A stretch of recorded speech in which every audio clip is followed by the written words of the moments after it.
Okay, so yeah, even though I did a lot of notes for the beginning of '06 October, I really want to do this video right now so I can, and I think it's also a great time for me just to get as many thoughts as I can in a different format because I won't be focused on this game for a few days since I'll be focused on the Gorlitza Tarnov breakthrough with the game with Ken, and this is just a great time in the fact that it is the beginning of a turn, and also the way the initiatives went.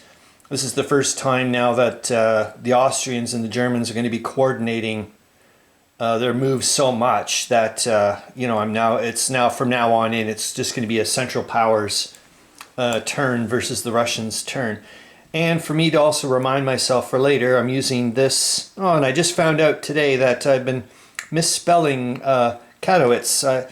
It's because of this. The letter goes right on the border here, and I always thought it was an R. Anyways, now I can see why I was having difficulty looking it up.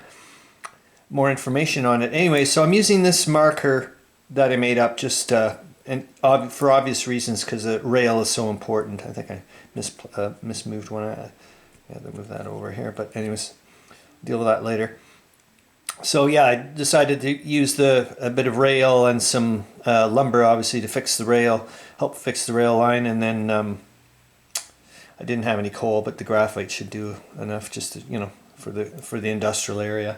So yes, the German, some of the members of the German High Command railed in on their beautiful little double tracks, and come on, you crazy ass thing. There we go. And then some of the members of the Austrian High Command went kind of in a rinky-dink way through double and single tracks to get there, but that's the way it goes right now. And what have they decided? These are the 5 or 6 things they've decided to go with. I'll read them out. Hopefully that'll jog my brain for later on as well. So number 1 is all activities east of the Wisloka River. So where are we here? Right here. So all activities east of that are under Austrian command.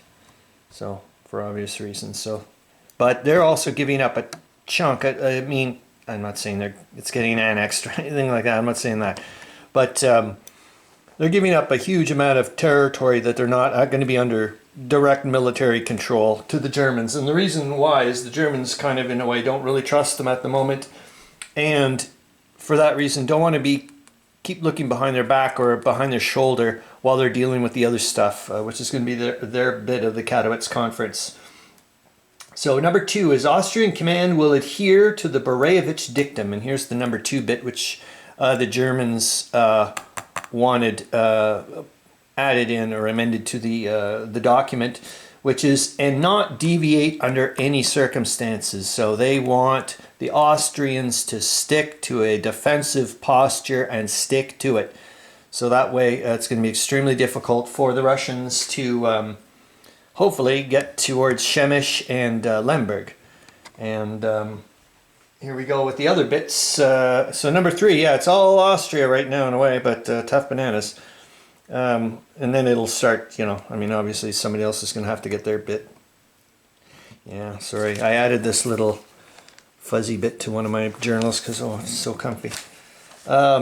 Number 4, number 3.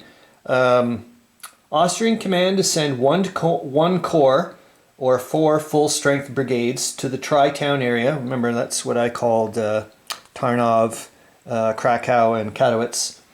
And be assigned to German command. And now that's all part of the transfer. If we're going to be sending German troops into your San River, Bug River, and the Dniester River fronts, you better send some Austrians back this way to help us out, to protect our sides while we do other things. So we'll see. I'm like on the maxed out zoom. This camera is just freaking crazy.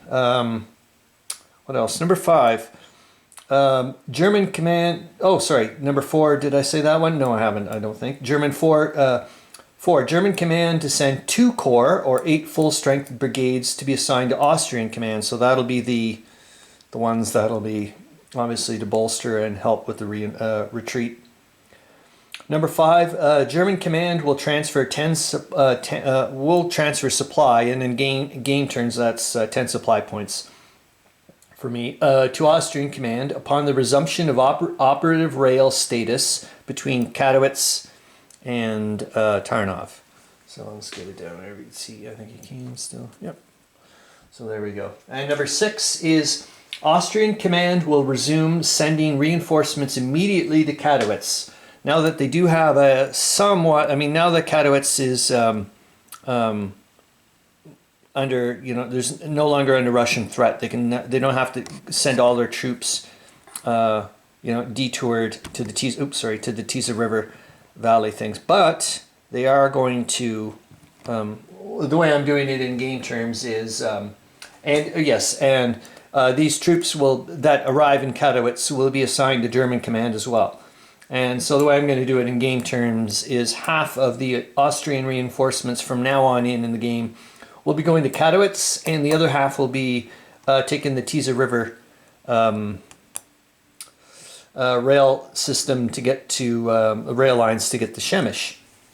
And I think that's it, except I was looking up quite a bit on the divisional breakdown thing this morning on Rule 27, the whole Section 27 bit.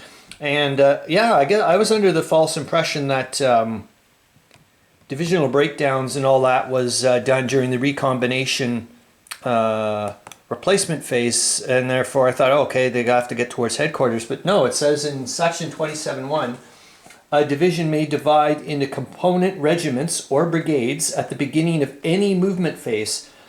I'm not really sure about what he means by any movement phase, because as far as I'm concerned, there's only one movement phase per player per turn, unless I'm wrong. But it says to do so, the division is removed and regiment or brigade counters of the same type and same or lower combined strength are placed in the hex the division counter was removed from.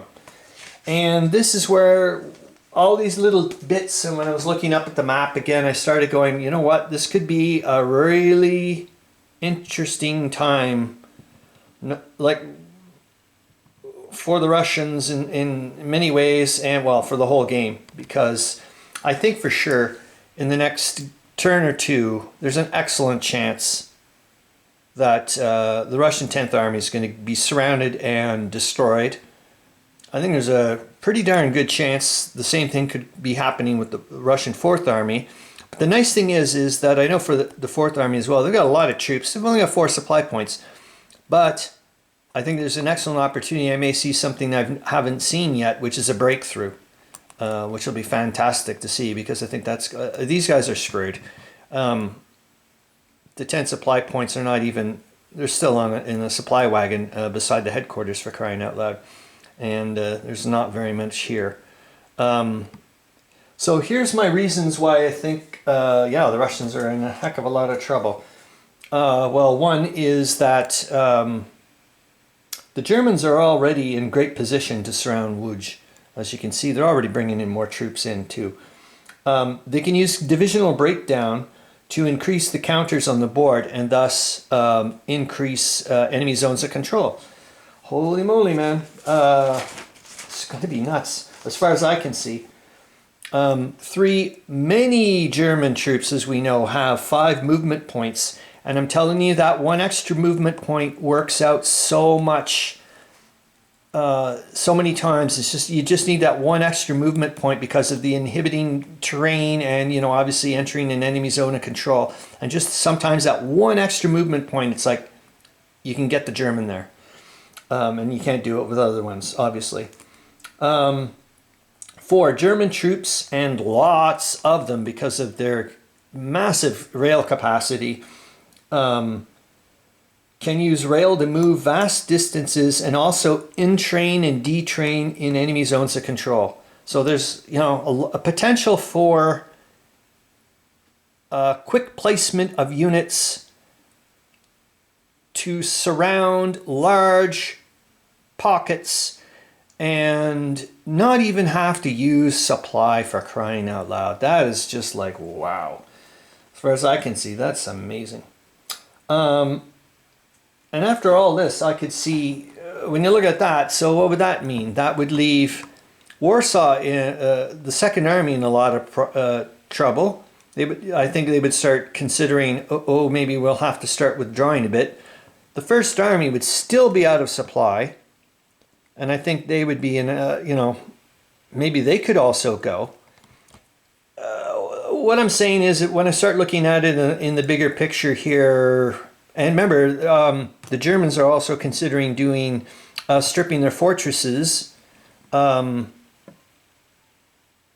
November for the massive attack in the Prego River front. Combined with all this, I'm not saying, I think there's a potential, very high potential for so many demoralization points to be accumulated by Russia to the end of the game to at least lessen their major victory down a notch or two. And you never know, potentially bring it down to a stalemate. I don't think there's a draw thing here, but I would call it a stalemate or whatever. And also maybe even a potential of a Central Powers victory. I think there's that possibility. And if you look at it historically, that would be, this would be a major disaster for the Russians. And what repercussions would this have had, for the Western Front and so on and so forth, and down in Serbia, and then yet again, maybe the other nations would not have gone towards the Entente if they would have seen what was going on here. I don't know. I'm just saying, this is a lot of food for thought for me. I'm really happy it's gone this way. I think it's going to be some great... And like I said, I'm glad it's at this juncture where I can just stop for several days and focus on the other one.